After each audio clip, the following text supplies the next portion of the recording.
When I'm having conversations with business owners, leaders, entrepreneurs, one of the common questions that I get asked is about values. And it goes something like this. Dave, how can I bring the values to life in our business?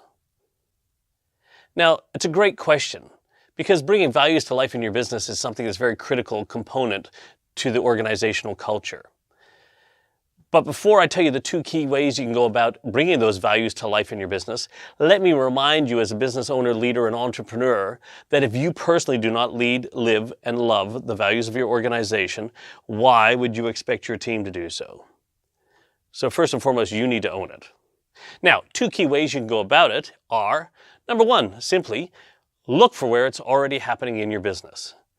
So, for example, if you valued simplicity, and you may define that as freedom from complexity. And you're walking around your office or your factory or your business, and you see Mary, and Mary's looking at ways to streamline a procedure or a process, or make it easier for a client to transact with us. And you see that happening, and you go, hey Mary, talk to me about what you're doing, and then she explains to you that she's looking for ways to simplify this process. You can then point to your value statement and say, hey Mary, you know when we talk about simplicity, and that's freedom from complexity, what you're doing right there, that is that value actually in action. Fantastic. Keep it up. So when we talk about simplicity, what you're doing there, that's it. Now Mary will be able to look at that and go, wow, I get it now, because the unique thinking of our organization, how I think, will determine how I act. And if you see somebody already thinking and acting in alignment with the values of your organization, highlight it, bring it to the surface, point it out.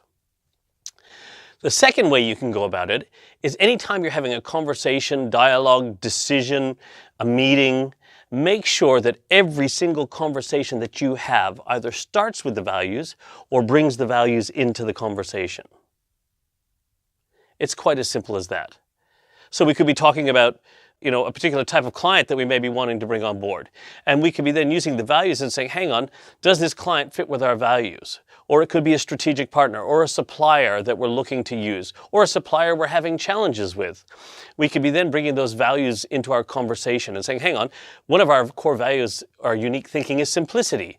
Is this person helping us free the complexity up from working with them so that we can provide simplicity to our clients? Every single conversation either starts with the values or brings them into them. And then don't forget to always go back and look for the values that are already happening. Hopefully this quick little tip around values is very helpful for you. Go out there, lead, live, and love the values of your organization, and your team will.